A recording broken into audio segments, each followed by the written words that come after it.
Study mystery के YouTube channel में आपका हार्दिक स्वागत है।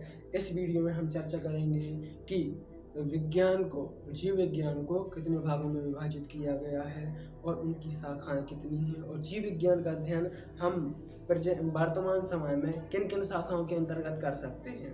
तो आइए जानने की कोशिश करते हैं कि जीव विज्ञान को कितने भागों में विभाजित किया गया है। तो जीव विज्ञान को मुख्यतः दो भागों में विभाजित किया गया है। कौन कौन सी हैं? शुद्ध जीव विज्ञान और व्यवहारिक जीव विज्ञान। आइए शुद्ध जीव विज्ञान की परिभाषा जानने की कोशिश करते हैं। शुद्ध जीव विज्ञान तो जीव विज्ञान की वह शाखा जिसके अंतर्गत हम सजीवों का क्रमबद्ध अध्ययन करते हैं, सजीवों के विकास का क्रमबद्ध अध्ययन करते हैं, क्या कहलाती है? शुद्ध जीव विज्ञान कहलाती है। शुद्ध जीव विज्ञान की 12 शाखाएं हैं, इनके बारे में एक एक करके हम अध्ययन करते हैं। अब देखते हैं व्यवहारिक जीव विज्ञान। जीव विज्ञान की वह शाखा जिसके अंतर्गत हम मनुष्य के लिए लाभदायक जीवों का अध्ययन करते हैं, क्या कहलाती है? व्यवहारिक जीव विज्ञान कहलाती है। जैसे सेरीकल्चर, पीसीकल्चर, मधुमक्खी पालन, मुर्गी पालन, भेड़ पालन इत्यादि किसके अंतर्गत आते हैं? व्यवहारिक जीव विज्ञान के अंतर्गत आते हैं। अब हम जानने की कोशिश करते हैं कि शुद्ध जीव विज्ञान को 12 शाखाओं में विभाजित किया गया है। तो ये 12 शाखाएं कौन कौन सी हैं? आइए एक एक करके इनकी परिभाषा और इनके बारे में जानने की कोशिश करते हैं। वर्गीकरण जीव विज्ञान की वह शाखा जिसके अंतर्गत जीवों का नामकरण तथा उनकी पहचान की जाती है, क्या कहलाती है? वर्गीकी कहलाती है। वर्गीकी के जनक थे कैरोलस लिन्नेस। अब आते हैं हम आकारिकी की परिभाषा पर।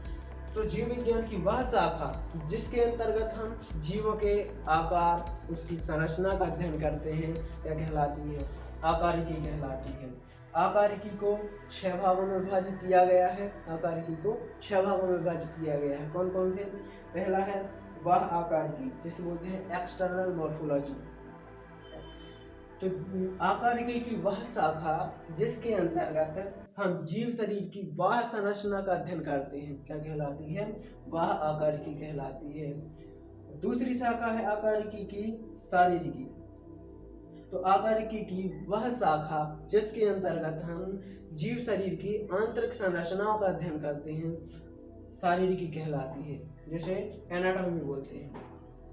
अब आते हैं आकारिकी की तीसरी शाखा की ओर, औतिकी, हिस्टोलॉजी। तो सूक्ष्मदर्शी के द्वारा प्रदर्शित संरचना, हमारे शरीर के अंदर सूक्ष्मदर्शी के द्वारा प्रदर्शित संरचनाओं का अध्ययन किया जाता है औतिकी या हिस्टोलॉजी के अंतर्गत। अब आ जाते हैं हम आकारिकी की चौथी शाखा, कोशिका विज्ञान। तो आकारिकी की वह शाखा जिसके अंतर्गत हम कोशिकाओं तथा कोशिकाओं से संबंधित कार्यों का अध्ययन करते हैं, क्या कहलाती है? कोशिका विज्ञान, जिसे हम सेल बायोलॉजी या साइटोलॉजी बोलते हैं। आकारिकी की 5वीं शाखा है भ्रूण विज्ञान। तो आकारिकी की वह शाखा जिसके अंतर्गत अंडे के निषेचन से लेकर भ्रूण में परिवर्तन तक के क्रमबद्ध विकास का अध्ययन किया जाता है, क्या कहलाती है? भ्रूण विज्ञान या एम्ब्रियोलॉजी कहलाती है। आकारिकी की अंतिम शाखा है जीवाश्म विज्ञान। जीवाश्म विज्ञान तो आकारिकी की वह शाखा जिसके अंतर्गत हम पादप एवं जंतुओं के जीवाश्मों का अध्ययन करते हैं तथा इन जीवाश्मों से प्राचीन काल के जीवन का अनुमान लगाते हैं, क्या कहलाती है? जीवाश्म विज्ञान कहलाती है, जिसे हम पैलियोंटोलॉजी बोलते हैं। अब आ जाते हैं शुद्ध जीव विज्ञान की तीसरी शाखा की ओर, शरीर क्रिया विज्ञान, जिसे हम फिजियोलॉजी बोलते हैं। विज्ञान की इस शाखा के अंतर्गत हम जीव शरीर के अंगों तथा उनके कार्यों का अध्ययन करते हैं, क्या कहलाती है? फिजियोलॉजी या शरीर क्रिया विज्ञान कहलाती है। तो शुद्ध जीव विज्ञान की चौथी शाखा है आणविक जीव विज्ञान, जिसे बोलते हैं मॉलिक्यूलर साइंस। इसमें क्या होता है? अति सूक्ष्मदर्शी द्वारा शरीर की संरचनाओं का अध्ययन किया जाता है, क्या कहलाती है? आणविक जीव विज्ञान कहलाती है। तो शुद्ध जीव विज्ञान की 5वीं शाखा है अनुवांशिकी। अनुवांशिकी के अंतर्गत हम जीवों की वंशागति, विभिन्नताओं का अध्ययन करते हैं, क्या कहलाती है? अनुवांशिकी कहलाती है। अनुवांशिकी के जनक थे ग्रेगर जॉन मेंडल। अनुवांशिकी के जनक ग्रेगर जॉन मेंडल थे। पारिस्थितिकी तो शुद्ध जीव विज्ञान की छठवीं शाखा है पारिस्थितिकी, जिसे हम क्या बोलते हैं, इकोलॉजी बोलते हैं। पारिस्थितिकी की परिभाषा है शुद्ध जीव विज्ञान की वह शाखा जिसके अंतर्गत हम मानव तथा पर्यावरण के बीच संबंधों का अध्ययन करते हैं, क्या कहलाती है, पारिस्थितिकी या इकोलॉजी कहलाती है। अब सातवीं शाखा है विकास। तो आइए अब हम विकास की ओर आगे बढ़ते हैं। विकास यानी कि एवोल्यूशन। तो इसमें क्या करते हैं, तो जीव जातियों की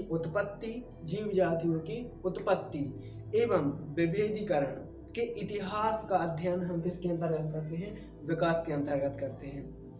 अंतःस्राव विज्ञान की वह शाखा या कहें जीव विज्ञान की वह शाखा जिसके अंतर्गत हम अंतःस्रावी ग्रंथियों तथा इनसे स्रावित होने वाले हार्मोन तथा इन हार्मोनों के कार्यों का अध्ययन करते हैं, क्या कहलाती है, अंतःस्राव विज्ञान कहलाती है। नौवीं शाखा है जैव रसायन। आइए अब जानते हैं जैव रसायन के बारे में। जैव रसायन जिसे हम बायोकेमिस्ट्री बोलते हैं, इसके अंतर्गत हमारे शरीर में पाए जाने वाले ऊतकों से स्रावित होने वाले रसायनों तथा उनकी संरचना के बारे में अध्ययन किया जाता है जैव रसायन के अंतर्गत। अब आ जाते हैं हम अगली शाखा है 10वीं शाखा है परजीवी विज्ञान। तो जीव विज्ञान की वह शाखा जिसके अंतर्गत परजीवी जीवों का अध्ययन किया जाता है, परजीवी विज्ञान या पैरासाइटोलॉजी कहलाती है। अगली शाखा है रोग विज्ञान जिसे हम पैथोलॉजी बोलते हैं। तो जीव विज्ञान की वह शाखा जिसके अंतर्गत पादप एवं जंतुओं की व्याधियों अर्थात रोगों का अध्ययन किया जाता है, रोग विज्ञान या पैथोलॉजी कहलाती है। अंतिम शाखा है जैव भूगोल।